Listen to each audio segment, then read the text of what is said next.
وانا مطلوب مني مستوى معين في الانجليش عشان اقدر اقدم في الامتحانات. طبعا المنهج والامتحانات بيكونوا بالانجليش الا لو انا معايا language subject زي العربي زي الفرنش زي الجرمن، لكن الجنرال كله بالانجليش. انا فتحت اهو فايل عشان اوريكم requirements من edexel language and assessment. ننزل لها تحت نركز على اخر سطرين. we recommend that students are able to read and write in English at level B2 of the Common European Framework of Reference for Languages. طيب معنى ال Common European Framework of Reference for Languages دي طريقة او تقسيمة بنشوف بيها المستويات بتاعتنا في اللغة. تعالوا نفهمها واحدة واحدة. مستويات متقسمة A و B و C، وكل مستوى فيهم متقسم ل 1 و 2، A1 A2 B1 B2 C1 C2. مستوى A او البيزك يوزر معناه ان هو الشخص ممكن يقول short statement او يكتب جملة بسيطة. الجملة دي بتكون rehearsed، بيكون حافظها، حافظ الستراكشر بتاعها، لكن ما يقدرش يغير فيها لو هو محتاج ان هو يبقى flexible اكتر في اللانجوج. فهنا بنعتبر بيزك يوزر اللانجوج بتاعته مش flexible زي الباقيين. لو هنعادل المستوى ده بمستوى الجريدنج اللي بيبقى في الايلتس او امتحان الانجليش البريطاني، هنلاقي A1 و A2 بياخد سكور 4 و5 من 9. بالنسبة ل B1 و B2 او الاندبندنت يوزر، فده مستوى يعرف يكتب او يقول جمل اطول ويعرض فيها افكاره ومعلوماته بطريقة اوضح، ولكن على توبيك هو يكون محضر لها كويس او محضر الستراكشر بتاع كلامه قبل ما يكتب. والمستوى الاخير اللي هو البروفيشنت يوزر او C1 او C2 او ده اللي بيجيب 8 او 9، فده بيبقى عنده المقدرة ان هو يكتب جمل well structured، التركيبة بتاعتها او الترتيبة بتاعتها كويسة ومرتبة ومن غير ما يكون محضر لها، وممكن يتكلم في اي موضوع هو مش familiar with او ما هوش متعود عليه. وعلى فكرة الفيرست لانجوج سبيكرز او الناس اللي لغتهم الام هي الانجليش ما بيوصلوش ل C2، بيتوقفوا عند C1 او اللي هي سكور 8،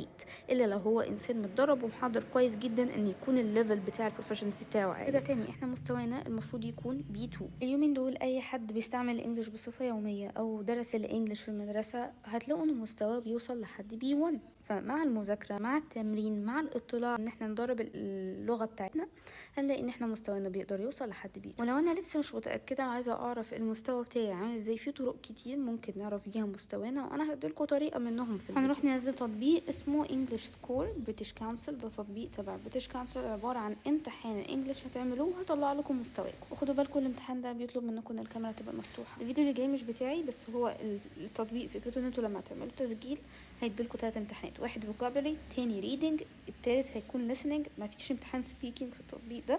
وفي الاخر هطلع لكم السكور بتاعكم واللي هو هيقول لكم مستواكم عامل ازاي في الانجليش.